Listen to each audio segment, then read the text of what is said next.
السلام عليكم ورحمة الله وبركاته. الحمد لله رب العالمين والعاقبة للمتقين ولا عدوان إلا على الظالمين.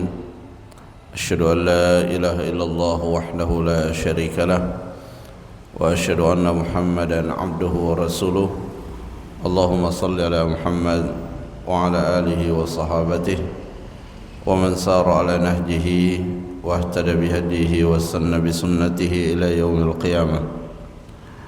يا أيها الذين آمنوا اتقوا الله حق تقاته ولا تموتن إلا وأنتم مسلمون. اللهم علمنا بما ينفعنا وانفعنا بما علمتنا وزدنا علما وتوفيقا والحقنا بالصالحين. أما بعد، Masyarul muslimin, jamaah salat maghrib, jamaah salat subuh rahimani wa rahimakumullah. Alhamdulillah, pada kesempatan ini kita kembali hadir di dalam majlis ilmu, dan insyaallah pada kesempatan ini kajian kita akan berkisar pada ayat-ayat yang berkaitan tentang Al-Quran. Karena insyaallah dalam beberapa hari atau dalam waktu yang sudah sangat dekat sekali kita akan bertemu dengan bulan Ramadan, yang mana bulan Ramadan juga identik dengan bulan Al-Quran. Dan kita dapati dari sirah para salafun as-salih, di mana ketika mereka memasuki bulan Ramadan maka mereka memfokuskan pelajaran-pelajaran mereka yang berkaitan tentang Al-Quran. Dan salah satu bahagian dari Al-Quran yang penting untuk kita ketahui yaitu hal-hal yang disebutkan oleh Allah Subhanahu wa taala berupa nama-nama dan sifat-sifat yang dilekatkan kepada Al-Quran. Karena salah satu problem terbesar yang kita hadapi sebagai kaum muslimin, di mana Al-Quran ini adalah kitab yang sangat luar biasa. Dia merupakan kalamullah, dia merupakan petunjuk, tetapi belum maksimal diambil oleh kaum muslimin, sehingga kita perlu mempelajari secara lebih serius dan mendalam berkaitan dengan nama-nama dan juga sifat yang Allah lekatkan kepada Al-Quran. Dengan kita semakin mengenal Al-Quran, maka insyaallah itu menjadi salah satu asbab kita semakin bersemangat di dalam mempelajarinya dan juga tentunya di dalam mengamalkannya. Di antara ayat yang menjelaskan tentang sifat daripada Al-Quran, yaitu ayat yang terdapat di dalam surah Al-Isra ayat yang ke-9, kemudian juga ada kaitannya dengan ayat yang ke-10 dan ayat yang ke-11.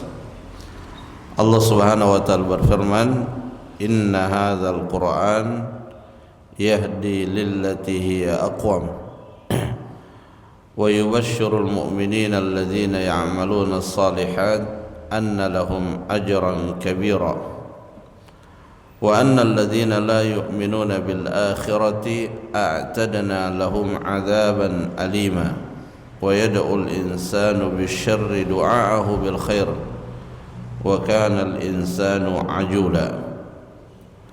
Inna hadzal Qur'an, sesungguhnya Al-Quran ini, yahdi lillati hiya aqwam, ia menunjuki kepada jalan yang lurus. Wa yubashshirul mu'minina alladzina ya'maluna as-salihat, dan Al-Quran ini memberikan kabar gembira kepada orang-orang yang beriman yang secara istiqamah melaksanakan amal saleh. Anna lahum ajran kabira, dan kabar gembira tersebut adalah ajran kabira, balasan yang sangat besar, ganjaran yang sangat besar, yang tidak lain itu adalah syurga. Wa annal ladzina la yu'minuna bil akhirah, dan Al-Quran juga memberitakan bahwasanya orang-orang yang tidak beriman kepada hari akhirat, a'tadna lahum adaban alima, kami menyiapkan, kata Allah Subhanahu wa taala, kami menyiapkan untuk mereka azab yang sangat pedih. Dan ini salah satu uslub yang digunakan oleh Al-Quran di dalam menyampaikan pesan-pesannya, di mana disampaikan kabar gembira dan juga disampaikan peringatan-peringatan. Kabar gembira itu disampaikan untuk menguatkan harapan kita, dan ancaman itu disampaikan untuk menumbuhkan rasa takut kita, karena dua hal inilah yang sangat dibutuhkan oleh manusia di dalam mencapai sesuatu. Dia butuh untuk diberi harapan, tapi juga butuh untuk diberi peringatan-peringatan dan ancaman. Dan kalau kita perhatikan ayat Al-Quran, maka berkisar pada dua hal tersebut. Ada ayat-ayat yang berisi informasi tentang fadilah dan keutamaan, balasan dan ganjaran. Ada juga ayat-ayat yang berkaitan tentang hukuman dan ancaman. Wa yad'ul insanu bisyarri du'aahu bil khair, dan manusia itu berdoa atau menyeru dengan keburukan sebagaimana mereka menyeru dengan kebaikan. Ini maksudnya ketika manusia sedang dalam keadaan marah. Ketika dia dalam keadaan marah, maka manusia terkadang terburu-buru sehingga terlontar dari lisannya kata-kata yang buruk, baik kepada dirinya ataupun kepada anak-anaknya ataupun kepada harta bendanya. Wa kanal insanu ajula, dan manusia itu memang sangat terburu-buru, terkadang tidak memikirkan akibat dari sesuatu yang dia ucapkan atau dia kerjakan. Nah, ayat yang pertama, dan inilah yang menjadi inti daripada pembahasan kita, dan ini merupakan ayat yang menjadi salah satu kaidah di dalam memahami Al-Quran. Syekh Abdurrahman bin Nasir As-Sa'di menulis suatu buku, yaitu Al-Qawaidul Hisan li tafsir Al-Quran, kaidah-kaidah terbaik untuk menafsirkan dan memahami ayat Al-Quran. Nah, salah satu kaidah yang beliau sebutkan, inna hadzal Quran yahdi lillati hiya aqwam, sesungguhnya Al-Quran ini menunjuki kita kepada jalan yang lurus. Di dalam penjelasan ayat ini disebutkan, yubayyinullahu ta'ala anna hadzal qur'ana yurshidu ila ahsani turuq wa a'daliha. Bahwasanya Allah Subhanahu wa taala menyebutkan dalam ayat ini, Allah mengabarkan melalui ayat ini bahwa Al-Quran itu menunjukkan dan mengarahkan kepada jalan yang terbaik. Dan Nabi Muhammad sallallahu alaihi wasallam adalah manusia yang sangat sempurna di dalam mempraktekkan Al-Quran, sehingga Aisyah radhiyallahu anha, istri beliau, menjelaskan tentang Nabi Muhammad sallallahu alaihi wasallam, kana khuluquhul Quran. Jadi akhlak Nabi sallallahu alaihi wasallam, perbuatan-perbuatan Nabi, muamalah, interaksi Nabi, dan segala yang kita potret dari Nabi sallallahu alaihi wasallam, baik itu melalui ucapannya, melalui perbuatannya, maka itu semua adalah praktek dari ayat-ayat Al-Quran. dan Allah Subhanahu wa taala telah memastikan bahwa itulah yang paling agung. Wa innaka la'ala khuluqin azim. Ya, Allah Subhanahu wa taala telah mempersaksikan bahwa Nabi kita Nabi Muhammad sallallahu alaihi wasallam itu berada di atas akhlak yang sangat agung, dan itu adalah buah daripada mempelajari dan mengamalkan kandungan daripada Al-Quran.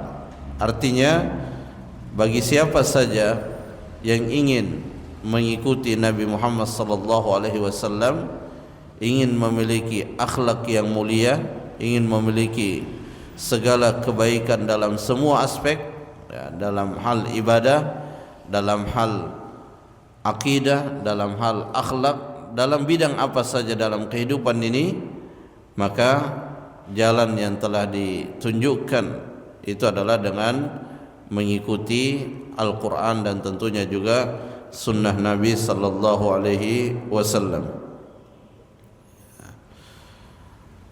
Kemudian di ayat berikutnya, yaitu wa yubashshirul mu'minina alladzina ya'maluna as-shalihat, ya, dan Allah Subhanahu wa taala memberikan kabar gembira kepada orang-orang yang beriman dan mengerjakan amal saleh, bahwasanya bagi mereka itu adalah ganjaran yang sangat besar yang tidak lain adalah surga, ya, yang di dalamnya penuh dengan kenikmatan-kenikmatan.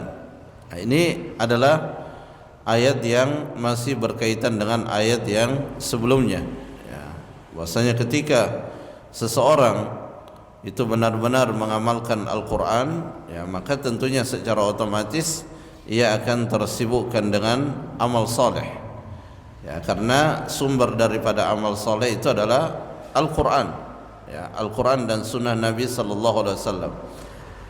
Dan ini, ya, ayat inna hadzal Quran yahdi lillati hiya aqwam, ini merupakan salah satu prinsip, ya, salah satu prinsip yang wajib menjadi keyakinan bagi setiap muslim, ya, bahwa Al-Quran ini adalah petunjuk yang mengantarkan kita kepada jalan yang benar, ya. Jadi yang namanya jalan itu selalu berkaitan dengan tujuan, dan setiap jalan kita membutuhkan petunjuk agar jalan yang kita tempuh itu mengantarkan kita kepada tujuan, dan Al-Quran ini akan mengantarkan kita kepada tujuan, ya, tujuan kita sebagai manusia, yaitu kembali ke tempat asal mula kita, ya, asal mula ketika Nabiullah Adam dan istrinya diciptakan oleh Allah Subhanahu wa taala, itu alamat tinggalnya adalah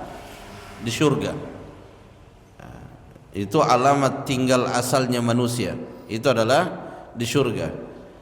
Tetapi dalam proses berikutnya ada yang menggelincirkan, yaitu iblis, ya. Iblis menggelincirkan Nabiullah Adam alaihi salam sehingga pada akhirnya dikeluarkan dari surga, lalu kemudian diturunkan ke bumi, dan di bumi inilah manusia diuji, ya. Ada iblis yang senantiasa menawarkan jalan keburukan, tetapi Allah Subhanahu wa taala juga memberikan bekal berupa wahyu yang diturunkan kepada para nabi. Kemudian Allah Subhanahu wa taala juga mengutus para nabi.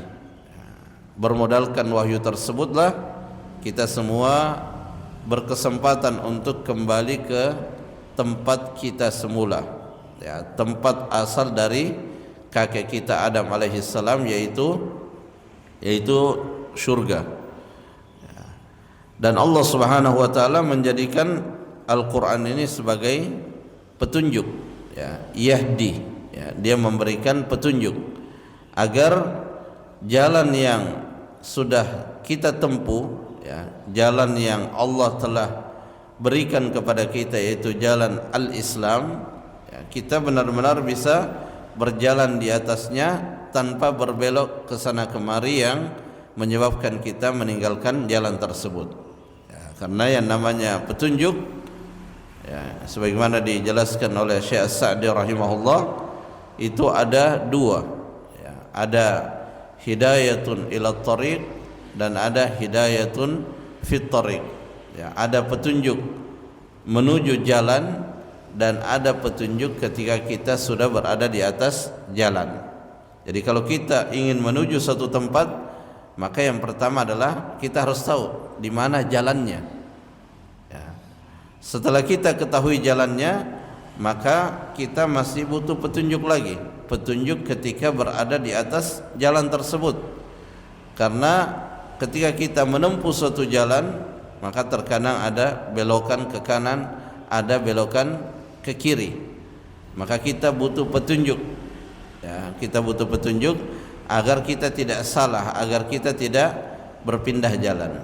Maka disitulah fungsi daripada Al-Quran, yahdi lillati hiya aqwam. Sehingga apapun urusan hidup kita, baik itu yang berkaitan dengan ibadah, berkaitan dengan akidah, berkaitan dengan apa saja, berkaitan dengan ekonomi, berkaitan dengan politik, dengan apa saja, maka prinsip yang menjadi pegangan kita bahwa Al-Quran itu yahdi lillati hiya aqwam.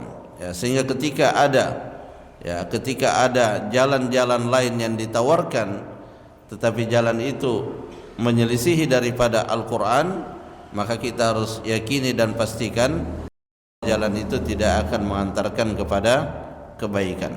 Karena yang mengantarkan kepada kebaikan itu hanyalah Al-Quran. Bahkan ayat ini, inna hadzal Qur'an yahdi lillati hiya aqwam, ini disebutkan oleh Allah Subhanahu wa taala setelah Allah Subhanahu wa taala menceritakan tentang kitab-kitab sebelumnya, yaitu kitab Injil dan kitab Taurat.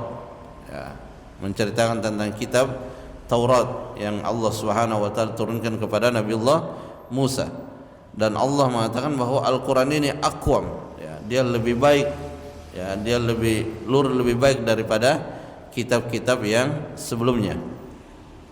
Dan Allah Subhanahu wa taala menyebutkan ayat ini, ya, setelah sebelumnya menceritakan tentang Bani Israel di mana mereka mendapatkan siksaan dari Allah Subhanahu wa taala, ya, mendapatkan beraneka ragam bala, ya, ujian-ujian berupa musibah-musibah, dan itu disebabkan karena mereka menjauhi petunjuk yang Allah turunkan kepada mereka. Ya.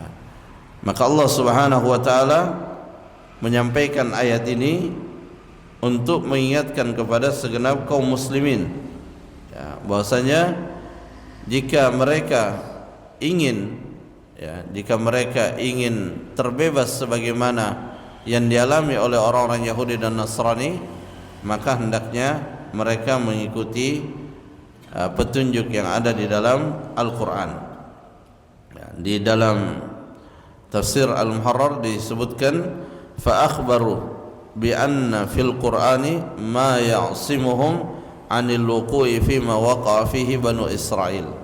Allah Subhanahu wa taala mengabarkan bahwasanya di dalam Al-Quran ini terdapat jalan yang akan mengamankan mereka anil wuqu'i fi ma waqa'a fihi Banu Israil, dari terjerumus di dalam keburukan yang dahulu Bani Israil itu terjerumus di dalamnya.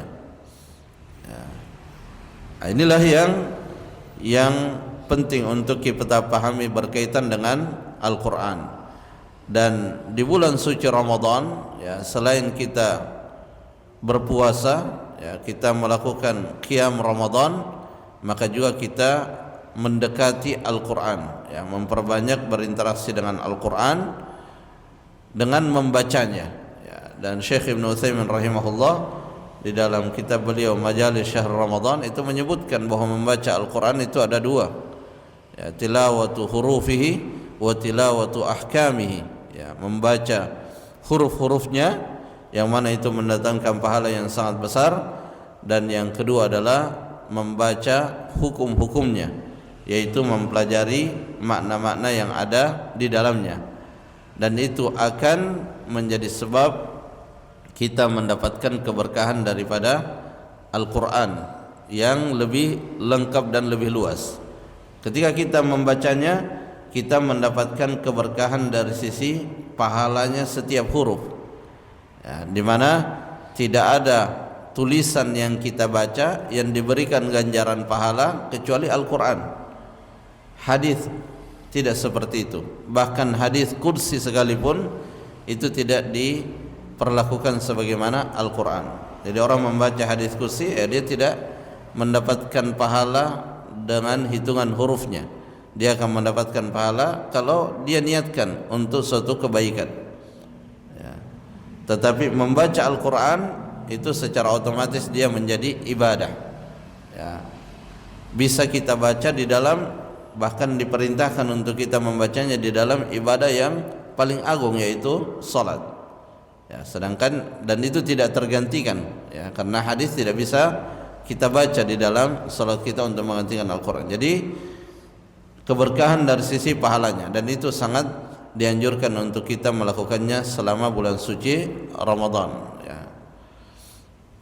Dengan harapan berlanjut setelah bulan suci Ramadan. Dan yang tidak kalah pentingnya disebutkan oleh Syekh Ibnu Utsaimin adalah tilawatu ahkamihi, ya, kita membaca hukum-hukumnya, maksudnya kita mempelajari makna-maknanya agar kita bisa benar-benar merasakan apa yang diberitakan oleh Allah Subhanahu wa taala tentang Al-Qur'an. Ya, di antaranya adalah disebutkan yahdi lillati hiya aqwam. Dia memberikan kepada jalan yang paling lurus, jalan yang paling benar, ya, dan tentunya akan mengantarkan kita kepada produktivitas kita di dalam melakukan amal saleh.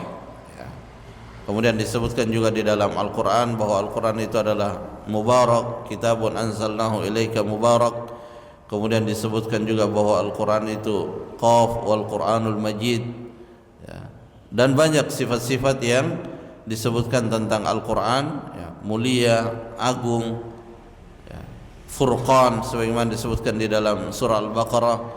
Dan itu semua, ya, kata Syekh Ibnu Utsaimin rahimahullah, sifat yang ada pada Al-Quran itu juga bisa dimiliki oleh orang yang dekat kepada Al-Quran. Jadi ketika Al-Quran itu disifati sebagai kitab yang azim, kitab yang mulia, kitab yang agung, maka keagungan daripada Al-Quran itu tidak berhenti pada Al-Qurannya saja. Kemuliaan yang ada pada Al-Quran itu tidak berhenti pada Al-Qurannya saja, tetapi juga akan berhenti, akan berpindah atau akan didapatkan juga oleh orang-orang yang dekat kepada Al-Quran. Baik dekat dalam arti membacanya secara lafaz ayat-ayat, dan juga dekat dalam arti memahami dan mengamalkannya. Nah, itulah yang kita latih sepanjang bulan suci Ramadan, ya, kita sisihkan atau kita siapkan waktu khusus untuk membacanya, dan kita siapkan waktu khusus untuk mempelajarinya, ya. Dengan cara seperti itu maka insyaallah kita akan lebih dekat kepada Al-Quran, dan kita akan mendapatkan keberkahannya, kita akan meraih petunjuk-petunjuk yang ada di dalamnya.